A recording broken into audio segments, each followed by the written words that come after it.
porque pasado el minuto 100, François... comeback কাকে বলে তা যেন সমালোচকদের চোখে আঙুল দিয়ে দেখিয়ে দিল মেসির আর্জেন্টিনা। 2 গোলে পিছিয়ে পড়া, পেনাল্টি মিস আর বিদায়ের শঙ্কা, সব মিলিয়ে ম্যাচটা প্রায় হাতছাড়াই হয়ে গিয়েছিল। কিন্তু সেখান থেকেই শুরু হয় অবিশ্বাস্য প্রত্যাবর্তনের গল্প।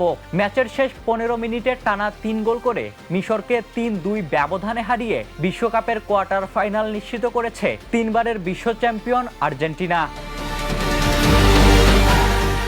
ম্যাচের 15 মিনিটে কর্নার থেকে মারওয়ান আতিয়ার ক্রসে ইয়াসির ইব্রাহিমের হেডে এগিয়ে যায় মিশর। 5 মিনিট পর সমতায় ফেরার সুযোগ পেয়েও ব্যর্থ হন লিওনেল মেসি। 21 মিনিটে তার নেওয়া পেনাল্টি দারুণ দক্ষতায় ঠেকিয়ে দেন গোলরক্ষক মোস্তফা শোবেইর। প্রথমার্ধে আরও কয়েকটি সুযোগ তৈরি হলেও গোল করতে পারেনি Argentina.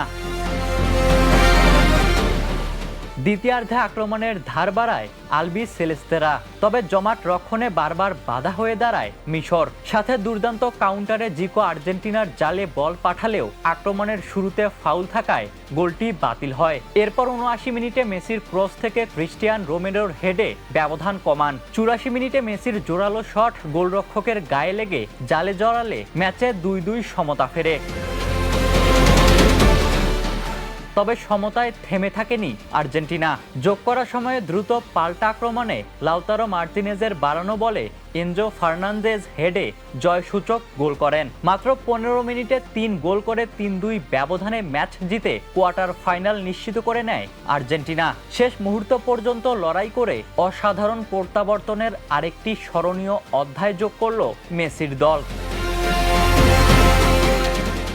Ishtiaq Mahin, the news.